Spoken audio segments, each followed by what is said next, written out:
4 years ago, I was 27 and going through a rough patch between jobs. I'd been laid off from my marketing position when the company downsized, and I was burning through my savings while job hunting. After 2 months of interviews that led nowhere, I swallowed my pride and reached out to my parents for help with rent. I sent them a simple text explaining the situation. Lost my job, actively interviewing. Just needed help covering rent for a month or two until I got back on my feet. Nothing dramatic, just a son asking his parents for temporary support during a difficult time. What happened next still makes me angry when I think about it. Instead of calling me back or even declining privately, my dad took a screenshot of my message and posted it on Facebook with the caption, "Our pathetic excuse of a son wants money again. What a waste of our DNA." My mom commented underneath, "Should have aborted when I had the chance." Then my dad added another comment, "Biggest disappointment of my life. Even your drug addict cousin Scott has a job." I found out because my friend Cody saw it and called me immediately. By the time I checked Facebook myself, the post had dozens of comments from relatives and family friends. Some were defending me, but others were piling on.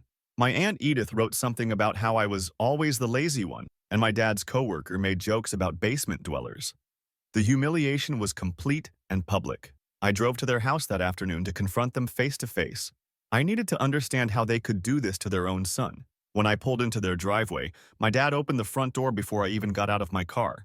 He started yelling from the doorway about how I had some nerve showing up there.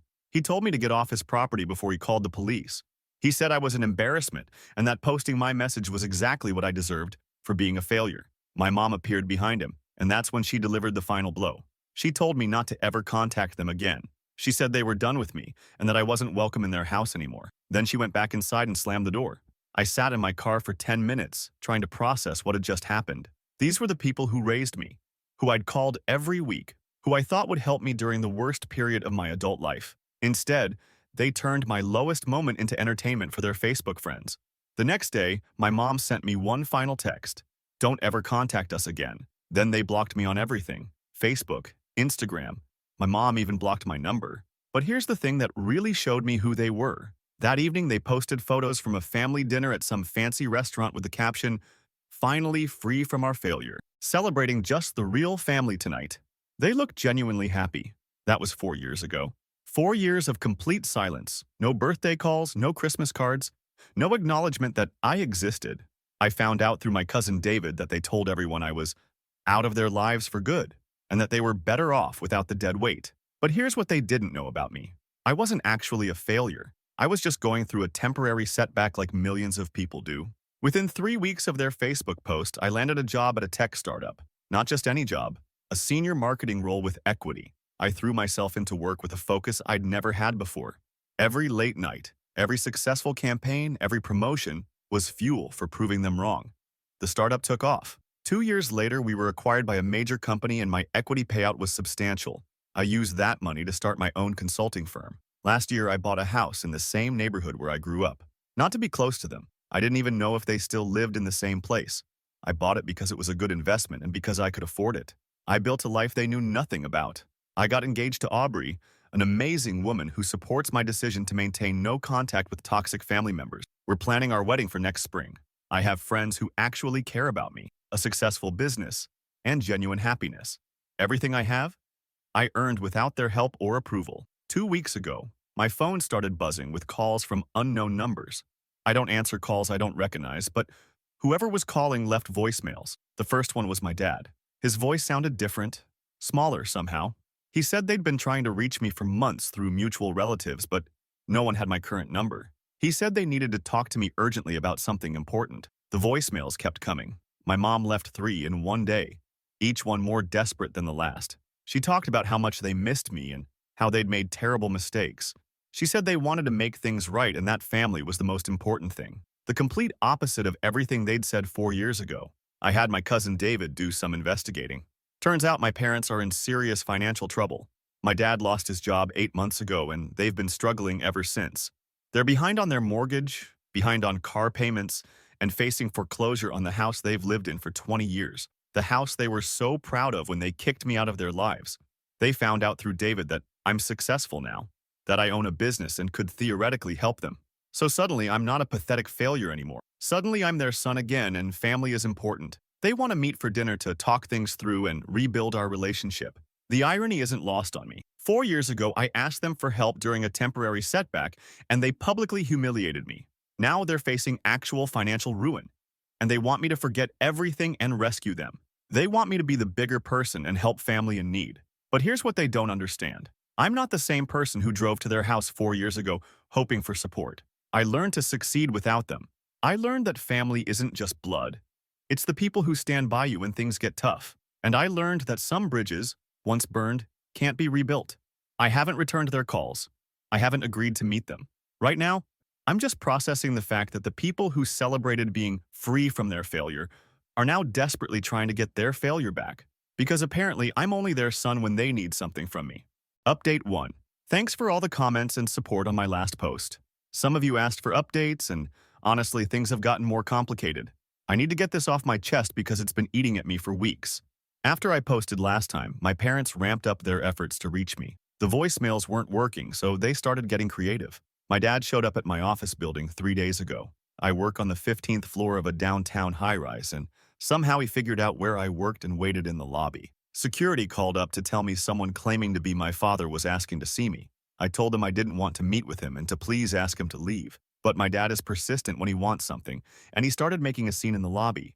He told the security guard that this was about a family emergency and that I was being unreasonable. He said he just needed 5 minutes to talk to his son. I ended up going down because I didn't want him causing more drama at my workplace. The moment I stepped off the elevator, he started talking fast like he was afraid I'd walk away. He looked older than I remembered, more worn down. His clothes were wrinkled and he needed a haircut. He kept saying how proud he was of me, how he always knew I'd be successful, how he and my mom had made mistakes, but they wanted to fix things. I let him talk for about 10 minutes while we stood there in the lobby. He went through this whole speech about how family forgives each other and how the past should stay in the past. He said they'd been going through a rough patch financially and that they realized how much they needed me in their lives. He kept emphasizing the word family like it was supposed to mean something special after everything they'd done. When he finished his rehearsed speech, I told him exactly what I thought. I reminded him about the Facebook post, about the public humiliation, about telling me never to contact them again. I asked him how he could stand there talking about family when he and my mom had celebrated cutting me out of their lives. He tried to interrupt several times, but I kept talking. I told him I'd built a life without them and that I didn't need their approval or their presence.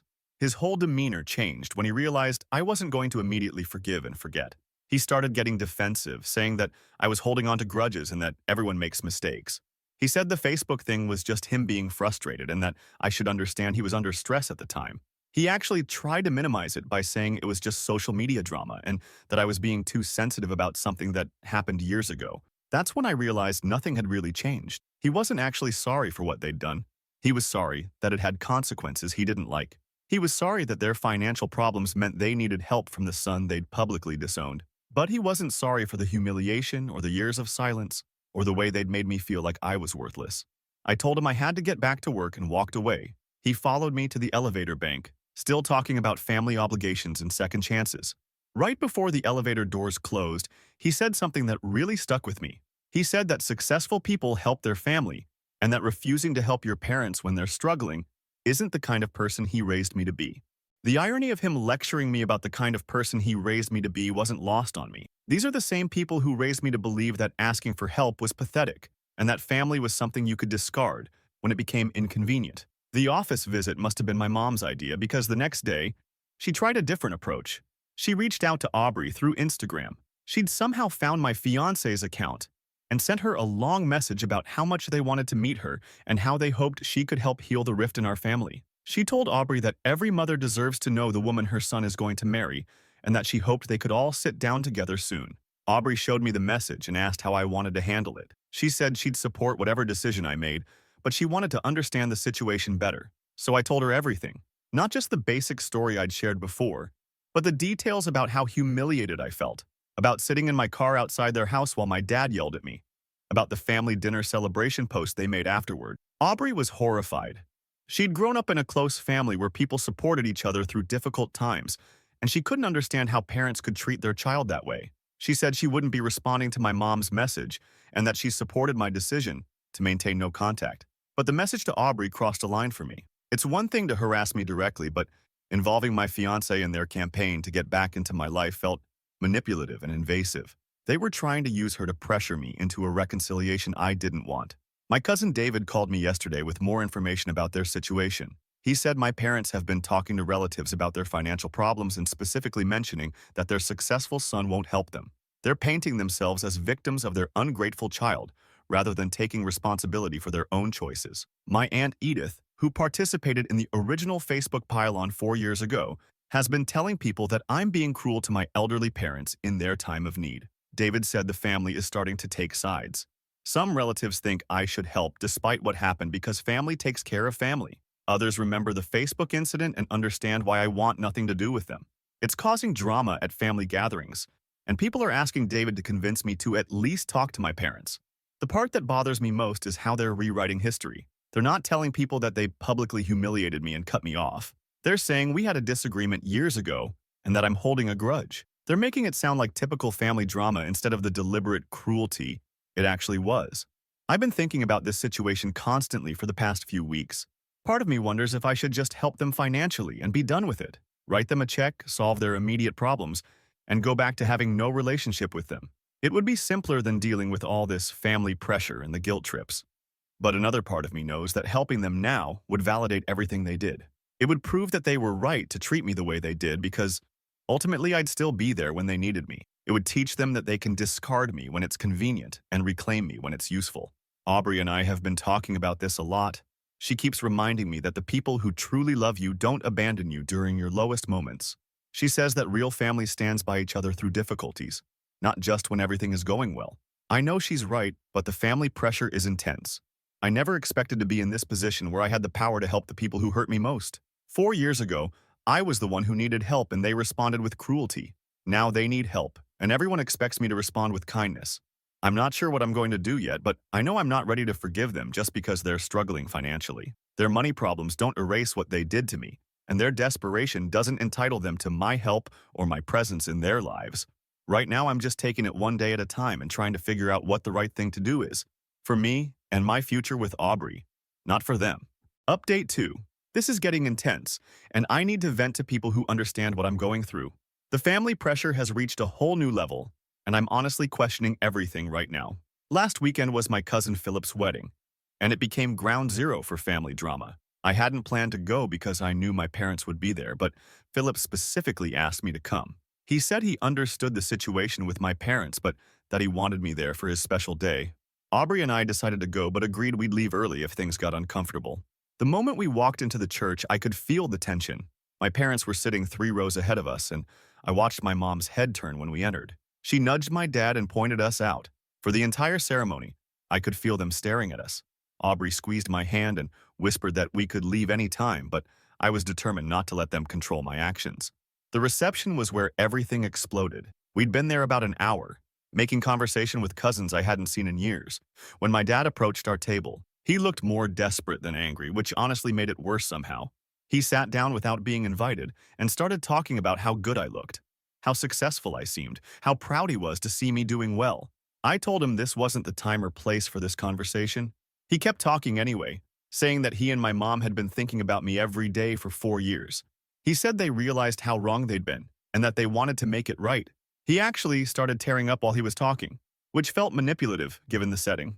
Aubrey politely excused herself to go to the bathroom, and that's when my dad really started in on me. He said that holding grudges was eating me alive, and that I needed to forgive them for my own peace of mind. He said that successful, mature people don't let past hurts define their relationships with family. He kept emphasizing how family is forever, and that they would always be my parents no matter what happened between us. I reminded him that he was the one who told me to get off his property 4 years ago. I reminded him about the Facebook post and about my mom telling me never to contact them again. He tried to wave all of that away, saying people say things they don't mean when they're stressed. He said that what mattered now was moving forward as a family. That's when my mom appeared at the table. She'd been watching from across the room and decided to join the intervention. She immediately started crying and talking about how much she'd missed me. She said that not having me in their lives had been the biggest mistake they'd ever made. She talked about all the holidays and birthdays where they'd thought about calling me, but were too proud to admit they were wrong. The whole thing felt like a performance. They were using Philip's wedding as a stage for their reconciliation attempt, knowing I wouldn't make a scene at someone else's celebration. My mom kept touching my arm and talking about how handsome I looked and how she could see I'd grown into such a successful man. She said she wanted to get to know Aubrey and be part of our wedding planning. I told them both that I appreciated them acknowledging their mistakes, but that their financial problems didn't erase 4 years of silence. I said that real apologies come with changed behavior, not just words when you need something. My dad's expression changed immediately when I mentioned their financial situation. He got defensive and said this wasn't about money at all. My mom jumped in and said they weren't asking me for anything except a chance to rebuild our relationship. She said that money didn't matter to them, that having their son back was worth more than anything financial. But then she started talking about how hard things had been lately, how they were struggling to keep the house they'd lived in for so long, how they didn't know where to turn for help. The conversation got heated when I pointed out the contradiction in their story. I asked how they could claim this wasn't about money while simultaneously telling me about their financial struggles. My dad said that sharing their problems with their son wasn't the same as asking for money.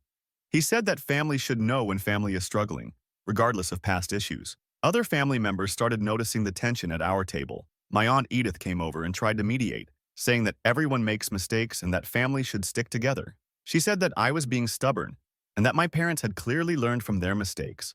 She reminded me that they were getting older and that I'd regret it if something happened to them before we reconciled. My cousin David pulled me aside and told me that the family was divided about this situation.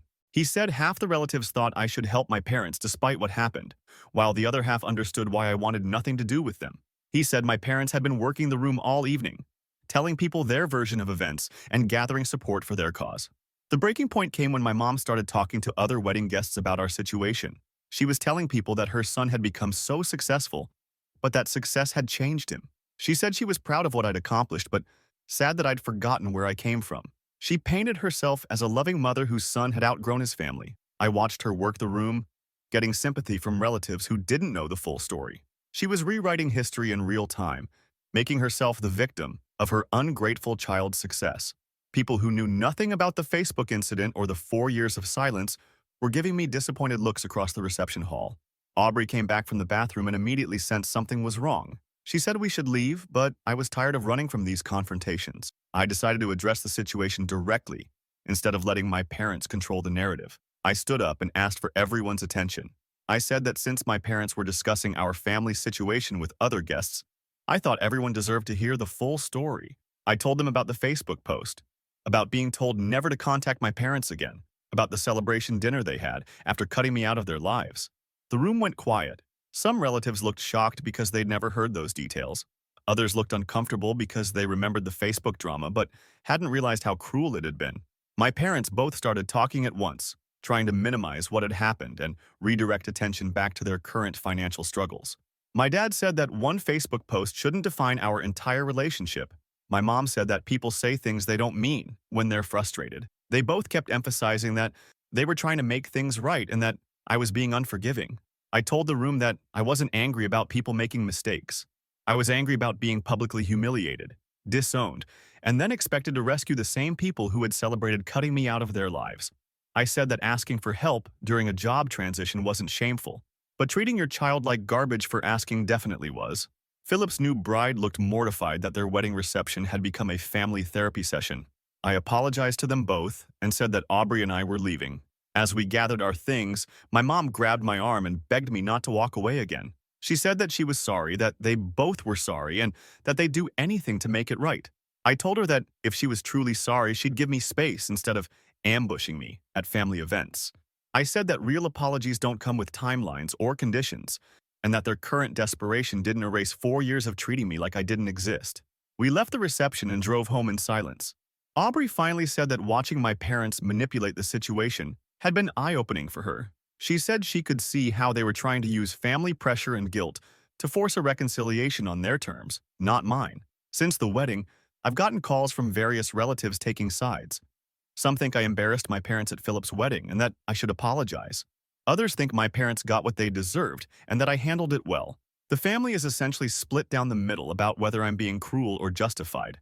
My parents have been quiet since the wedding, but David told me they're planning something bigger. They've been talking about writing me a letter, explaining everything from their perspective. They want to lay out all their reasons for what happened 4 years ago and make a formal case for why I should help them now.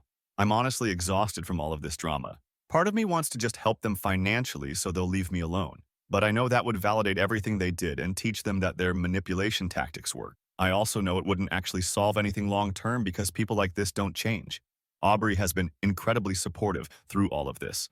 She keeps reminding me that I don't owe them anything just because we share DNA. She says that real family doesn't abandon you when you need help and then expect rescue when they need help. I'm not sure what their letter is going to say, but I have a feeling this isn't over yet. They're determined to wear me down until I give them what they want, and honestly, I'm getting tired of fighting about it. Final update. This is my final update because I've reached a decision and I'm at peace with it. Thank you to everyone who's been following this story and giving me support. Your perspectives helped me see things clearly during a really confusing time. The letter I mentioned in my last update arrived 2 weeks ago. It was 8 pages long, handwritten by my mother, with additions from my dad in the margins. Reading it was like watching them rewrite history in real time. They spent most of the letter explaining their side of what happened 4 years ago, making it sound like a simple misunderstanding between family members who love each other. According to their version, the Facebook post was just my dad venting his frustration because he was worried about my future. They said they never meant for it to hurt me so deeply and that they thought I understood they were just trying to motivate me to get back on track. They wrote that when they told me never to contact them again, they were hoping I'd fight harder for the relationship instead of giving up so easily. The letter went on to detail every struggle they'd faced over the past 4 years. My dad's job loss, their mounting bills, the stress of possibly losing their house. They wrote about how they'd wanted to reach out so many times but were too proud to admit they'd made mistakes. They said they'd followed my success from a distance through relatives and felt both proud and heartbroken that they weren't part of my achievements. The final pages were their formal request for help, not just financial help, but emotional support and forgiveness. They asked me to consider what kind of man I wanted to be and whether I could live with myself if they lost everything when I had the power to help them. They reminded me that they were getting older and that time was running out to rebuild our relationship.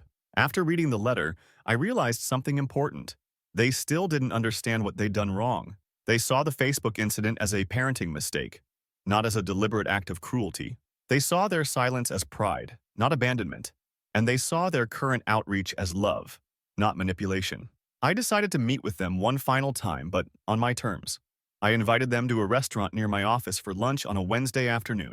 I chose a public place during the day because I wanted witnesses and time limits. I told them they had 1 hour to say whatever they needed to say, and then I would give them my final answer about our relationship. They arrived 15 minutes early and were already seated when I got there. My mother had clearly put effort into her appearance, wearing a dress I remembered from family events years ago. My father was in a suit that looked like it hadn't fit him properly in a while. They both looked nervous and hopeful, like they were interviewing for jobs they desperately needed. The conversation lasted exactly 1 hour, and it covered everything we'd been dancing around for months. They repeated most of what they'd written in the letter, but hearing it out loud made their perspective even clearer. They genuinely believed that their current desperation justified everything they'd done in the past. My mother talked about how much they'd missed me and how empty their lives had felt without their only child. She said that family was supposed to forgive each other and that holding on to grudges was hurting all of us. She cried while talking about the grandchildren they might never meet and the family gatherings that felt incomplete without me. My father focused on practical matters. He said that successful children have obligations to their parents and that helping family wasn't charity, it was responsibility. He talked about everything they'd sacrificed to raise me and how their investment in my childhood should be repaid now that I was financially capable. When they finished talking, I told them exactly how I saw the situation. I explained that asking for help during a job transition wasn't shameful or pathetic, but their response to my request had been both. I said that real parents support their children during difficult times. They don't publicly humiliate them and then disown them. I told them that their current financial problems were sad, but they weren't my responsibility. I reminded them that they'd celebrated cutting me out of their lives and that they couldn't undo that celebration just because their circumstances had changed. I said that if they'd truly missed me over the past 4 years, they would have reached out before they needed money. My mother interrupted to say that she was sorry and that they both regretted how they'd handled things. She begged me to give them a chance to make it right and to be the family they should have been all along. She said that everyone deserves second chances and that love should be stronger than pride. I told her that some actions can't be undone with apologies. I said that trust, once broken this completely, can't be rebuilt just because both parties want it to be. I explained that I'd built a life without them and that I was happy with the family I'd chosen for myself. My father got angry when he realized I wasn't going to help them. He said I was being vindictive and that I was punishing them for one mistake they'd made years ago. He accused me of being cold and selfish, caring more about my pride than my family's welfare. He said that successful people don't abandon their parents when they're struggling. I reminded him that I wasn't abandoning them. They'd abandoned me first. I told him that I'd learned to be successful without their support or approval, and that I didn't need their validation now. I said that calling me cold and selfish after asking for my help showed that they still didn't understand why I'd cut contact in the first place. As our hour ended, I gave them my final answer. I told them that I wouldn't be providing financial assistance and that I wouldn't be rebuilding our relationship. I said that they were welcome to continue their lives however they chose, but they would be doing it without me. I left money on the table to cover the check and walked out of the restaurant. My mother called after me, but I didn't turn around. I'd said everything I needed to say, and I was done with conversations that went nowhere. Since that lunch meeting 3 weeks ago, they've respected my boundaries. No more voicemails, no more surprise visits to my office, no more messages to Aubrey. David told me they've been telling relatives that they tried everything to reconcile with their ungrateful son, but that some people are too stubborn to forgive. I'm completely at peace with my decision. Aubrey and I are moving forward with our wedding plans, and we're building the kind of family we both want, one based on mutual respect and genuine care for each other's well-being. We've talked about having children someday, and I'm determined to be the kind of parent who supports them through difficulties instead of making their problems worse. Some of my relatives still think I should have helped my parents despite everything. They believe that family obligations override personal grievances and that I'll regret this decision when my parents are gone. I understand their perspective, but I disagree with it completely. I learned something important through this whole experience. Real family doesn't abandon you when you're struggling and then expect rescue when they're struggling. Real family doesn't celebrate cutting you out of their lives and then demand forgiveness when they need something. And real family definitely doesn't try to manipulate you into relationships you don't want. My parents made their choice 4 years ago when they decided that publicly humiliating me was more important than supporting me. I'm making my choice now by deciding that my peace of mind and my chosen family are more important than their financial problems. I don't know what will happen to them. And honestly, I don't spend much time thinking about it anymore. They're adults who made decisions that led to consequences. Just like I'm an adult who's made decisions that led to my current happiness and success. To anyone dealing with similar family drama, you don't owe people relationships just because you share DNA with them. You don't have to forgive people just because they're struggling. And you definitely don't have to set yourself on fire to keep other people warm, even if those people are your parents. I'm done with this chapter of my life, and I'm excited about the chapters that come next.